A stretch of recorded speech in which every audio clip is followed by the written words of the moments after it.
crown that he's got to work on that comes off that background. One time. Pretty slick coming up there, and he got it there. Hello. Arnold Palmer's story begins in 1929 in Latrobe, Pennsylvania, and at first glance, there is nothing extraordinary about it. He wasn't born into wealth, and he didn't grow up surrounded by privilege. His father, Deacon Palmer, worked as a golf course superintendent, a job rooted in maintenance, discipline, and long hours. This meant Arnold's introduction to golf wasn't glamorous, it was practical. He learned the game by being around it constantly, watching players, absorbing habits, and working as a caddy from a young age. By the time he was a teenager, golf wasn't just a hobby. It was part of his identity, but even then, there was no clear sign that he would become one of the most important figures in sports history. At age 18, Palmer earned a scholarship to Wake Forest University, which gave him a real opportunity to pursue golf at a higher level. But at 21, his life took a sharp turn. His close friend and teammate, Bud Worsham, died in a car accident, and the emotional impact changed everything. Palmer didn't just struggle, he stepped away from golf entirely. He left college, joined the Coast Guard, and spent several years away from competitive play. At that point in his life, there was no money in golf for him, no fame, and no guarantee he would ever return. In fact, if you had looked at Arnold Palmer at age 22 or 23, you would have seen someone drifting away from the very path that would later define him. But by age 25, something shifted.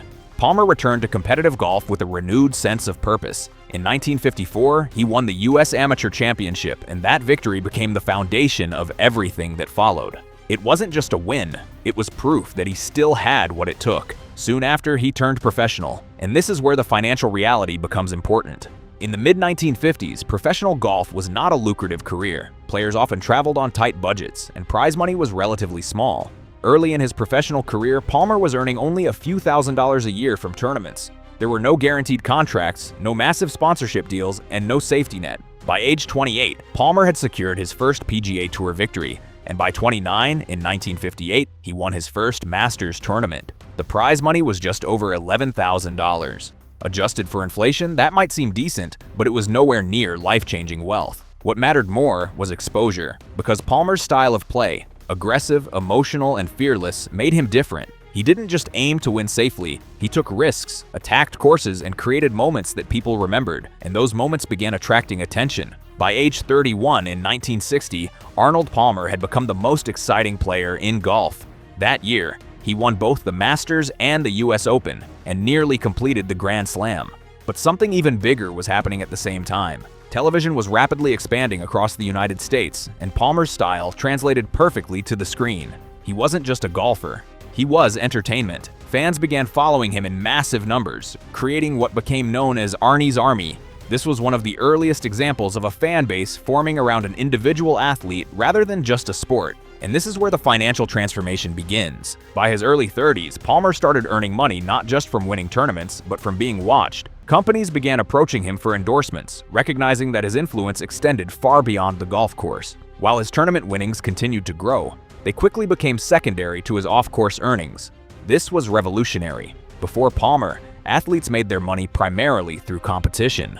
After Palmer, they began to understand the value of their personal brand. By age 34 or 35, Palmer was already one of the highest-earning athletes in the world, not because of prize money, but because of endorsements and appearances. His total tournament earnings over his career would reach around $2 million, but his off-course income would multiply that many times over. He became one of the first athletes to prove that visibility could be monetized at scale. As he entered his late 30s and early 40s, Palmer began making some of the most important financial decisions of his life. Instead of spending his earnings, he invested them. He got into golf course design, eventually building a portfolio of hundreds of courses worldwide. Each project generated fees, licensing income, and long-term revenue. He also expanded into aviation, becoming a licensed pilot and owning aircraft, a symbol not just of wealth, but of independence and control over his schedule. By age 40, Arnold Palmer had transitioned from athlete to entrepreneur, and then came one of the most iconic financial moves tied to his name, the Arnold Palmer drink.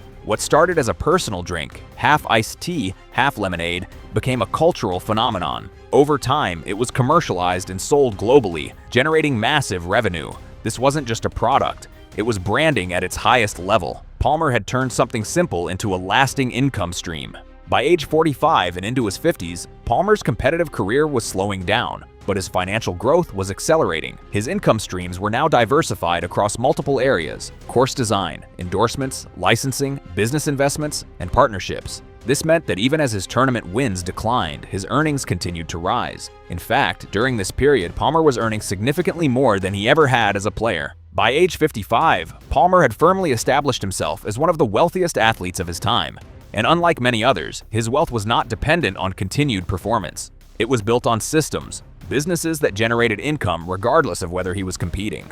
By age 60, something remarkable happened. Arnold Palmer was earning tens of millions of dollars per year, despite no longer being a dominant force in golf. This is a turning point that most people overlook. His peak financial years did not come in his 20s or 30s. They came later. His brand had matured, his investments had grown, and his influence had expanded globally. By age 65 and 70, Palmer had become more than an athlete or businessman. He was a global icon. His net worth climbed to around $500 million, driven largely by long-term deals, licensing, and brand partnerships. He remained one of the highest-paid athletes in the world. Even in retirement, this level of sustained financial success was almost unheard of at the time. By age 75 and into his 80s, Palmer continued earning millions annually. His name alone carried value. He appeared in commercials, participated in business ventures, and remained a respected figure in sports and beyond. His estimated net worth approached $700 million. When Arnold Palmer passed away in 2016 at age 87, he left behind more than a legacy. He left behind a model. He showed that athletes could build wealth not just through performance, but through strategy. He demonstrated the power of branding before branding was even a common concept. And he proved that financial success doesn't have to peak early. It can grow over time if it's built correctly. But to really understand the depth of his financial genius, you have to look at how his deals were structured. Palmer didn't just sign endorsement contracts, he built relationships. Many of his partnerships were long-term, meaning he wasn't just paid once, he was paid continuously. This created what we now call recurring revenue. Instead of chasing short-term payouts, Palmer aligned himself with brands that would grow alongside him. This is the same model modern athletes use today when they take equity in companies rather than just endorsement fees. He also understood diversification before it became a common financial principle in sports. While many athletes focused on a single income stream, Palmer built multiple. Golf course design alone created decades of income. Licensing his name created another layer. The beverage business added another. Appearances, endorsements, and investments stacked on top of that. Individually, each stream was valuable. Together, they created an empire. And this is where his story connects directly to today's athletes. When you look at modern sports icons building billion-dollar brands, you're seeing an evolution of the model Palmer helped create. The difference is scale. Today's athletes have global platforms and digital reach, but the blueprint, the idea that your name, your personality, and your influence can be monetized across multiple industries, that started with pioneers like Arnold Palmer. Another overlooked aspect of his success is timing. Palmer entered golf at a moment when television was expanding, and he became the perfect figure to carry the sport into that new era. But instead of just benefiting from that exposure, he leveraged it. He turned attention into income, and more importantly, he turned income into assets. Because that's the real difference in his story. He didn't just earn money, he converted it into long-term value. Courses, licensing deals, brand equity. These are assets that continue producing income. That's why his wealth didn't disappear after retirement. It continued growing. And even now, years after his passing, the Arnold Palmer name still generates revenue.